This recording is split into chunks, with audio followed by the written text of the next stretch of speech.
Welcome to Lucent जी के podcast polity part episode 6। राज्य के नीति निदेशक सिद्धांत।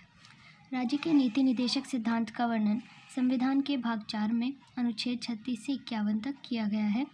इसकी प्रेरणा आयरलैंड के संविधान से मिली है।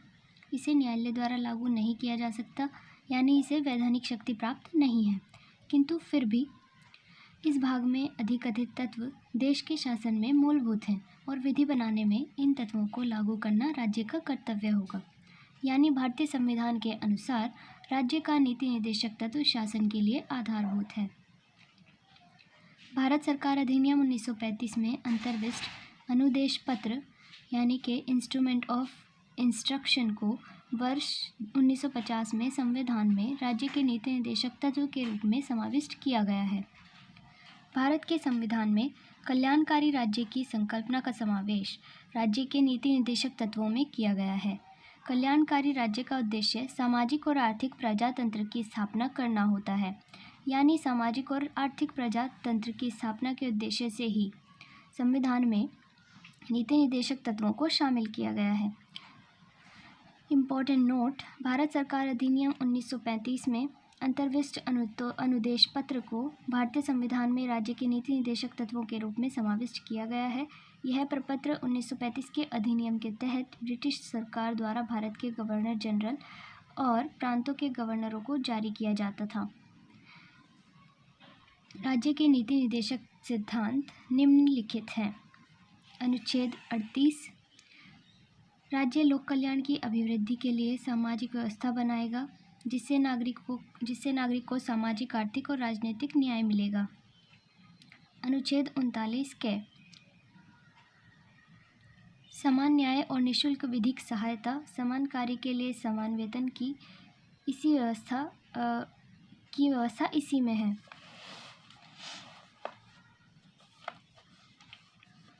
अनुच्छेद 39 ख सार्वजनिक धन का स्वामित्व तथा नियंत्रण इस प्रकार करना ताकि सार्वजनिक हित का सर्वोत्तम साधन हो सके।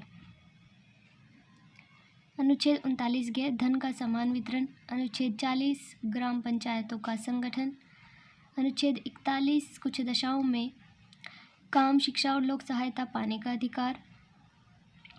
इम्पोर्टेंट नोट: 15 अगस्त 1995 से प्रभाव में आया राष्ट्रीय सामाजिक कार्यक्रम भारतीय संविधान के अनुच्छेद 41 के प्रावधानों की पूर्ति करता है। इसका उद्देश्य गरीबों को सामाजिक सहायता उपलब्ध कराना है। वर्तमान में इसमें 5 योजनाएं शामिल हैं: इंदिरा गांधी राष्ट्रीय वृद्धावस्था पेंशन योजना, इंदिरा गांधी राष्ट्रीय विधवा पेंशन योजना, इंदिरा गांधी राष्ट्रीय विकलांगता पेंशन योजना, राष्ट्रीय परिवार लाभ योजना, अन्नपूर्णा योजना। अनुच्छेद 42 काम की न्याय संगत और मानवोचित दशाओं का तथा प्रसूति सहायता का उपबंध। अनुच्छेद 43 कर्मकारों के लिए निर्वाचन, मजदूरी और कुटीर उद्योगों को प्रोत्साहन। अनुच्छेद 44 नागरिकों के लिए एक समान सिविल संहिता। अनुच्छेद 46 अनुसूचित जातियों, अनुसूचित जनजातियों और अन्य दुर्बल वर्गों के शिक्षा और अर्थ संबंधी हितों की अभिवृद्धि। अनुच्छेद 47 पोषाहार स्तर, जीवन स्तर को ऊंचा करने तथा लोक स्वास्थ्य का सुधार करने का राज्य का कर्तव्य। अनुच्छेद 48 कृषि और पशुपालन का संगठन। अनुच्छेद 48 के पर्यावरण का संरक्षण तथा संवर्धन और धन और वन्य जीवों की रक्षा। अनुच्छेद 49 राष्ट्रीय महत्व के स्मारकों, स्थानों व वस्तुओं का संरक्षण। अनुच्छेद 50 कार्यपालिका व न्यायपालिका का पृथक्करण। अनुच्छेद 51 अंतर्राष्ट्रीय शांति और सुरक्षा की अभिवृद्धि। उपयुक्त अनुच्छेदों के अतिरिक्त कुछ ऐसे अनुच्छेद भी हैं जो राज्य के लिए निदेशक सिद्धांत के रूप में कार्य करते हैं, जैसे कि अनुच्छेद 350 के प्राथमिक स्तर पर मातृभाषा में शिक्षा देना। अनुच्छेद 351 हिंदी को प्रोत्साहन देना। राज्य का नीति निदेशक तत्व एक ऐसा चेक है जो बैंक की सुविधा अनुसार अदा की जाएगी। यह कथन के.टी. शाह का है। मौलिक अधिकार और राज्य के नीति निदेशक तत्वों में अंतर बता रखा है। नीति निर्देशक सिद्धांत यह आयरलैंड के संविधान से लिया गया है। इसका वर्णन संविधान के भाग 4 में किया गया है। इसे लागू करने के लिए न्यायालय नहीं जाया जा सकता। यह समाज की भलाई के लिए है। इसके पीछे राजनीतिक मान्यता है। यह सरकार के अधिकारों को बढ़ाता है। यह राज्य सरकार के द्वारा लागू करने के बाद ही नागरिक को प्राप्त होता है। अब मौलिक अधिकार, यह यूएस के संविधान से लिया गया है।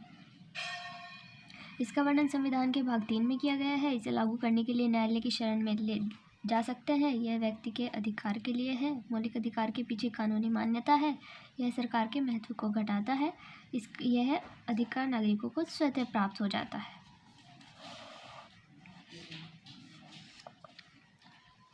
मौलिक कर्तव्य, सरदार स्वर्ण सिंह समिति की अनुशंसा पर संविधान के 42वें संशोधन 1976 के द्वारा मौलिक कर्तव्य को संविधान में जोड़ा गया। इसे रूस के संविधान से लिया गया है। इसे भाग 4 क में अनुच्छेद 51 क के तहत रखा गया। मौलिक कर्तव्य की संख्या 11 है, जो कि इस प्रकार है। नंबर 1, प्रत्येक नागरिक का यह कर्तव्य होगा कि वह संविधान का पालन करे, वह उसके आदर्शों, संस्थाओं, राष्ट्रध्वज और राष्ट्रगान का आदर करे। नंबर 2, स्वतंत्रता के लिए हमारे राष्ट्रीय आंदोलन को प्रेरित करने वाले उच्च आदर्शों को हृदय में संजोए रखे और उनका पालन करे। नंबर 3, भारत की प्रभुता, एकता और अखंडता की रक्षा करे और उसे अक्षुण्ण रखे। नंबर 4, देश की रक्षा करे। नंबर 5, भारत के सभी लोगों में समरसता और समान भ्रातृत्व की भावना का निर्माण करे। नंबर 8, हमारी सामाजिक संस्कृति की गौरवशाली परंपरा का महत्व समझें और उसका परिरक्षण करें। नंबर 7, प्राकृतिक पर्यावरण की रक्षा और उसका संवर्धन करें। नंबर 8, वैज्ञानिक दृष्टिकोण और ज्ञानार्जन की भावना का विकास करें। नंबर 9, सार्वजनिक संपत्ति की सुरक्षा रखें। नंबर 10, व्यक्तिगत और सामूहिक गतिविधियों के सभी क्षेत्रों में उत्कर्ष की ओर बढ़ने का सतत प्रयास करें। नंबर 11, माता पिता या संरक्षक द्वारा 6 से 14 वर्ष के बच्चों के लिए प्राथमिक शिक्षा प्रदान करना, जो कि 86वें संविधान संशोधन के द्वारा जोड़ा गया। संघीय कार्यपालिका,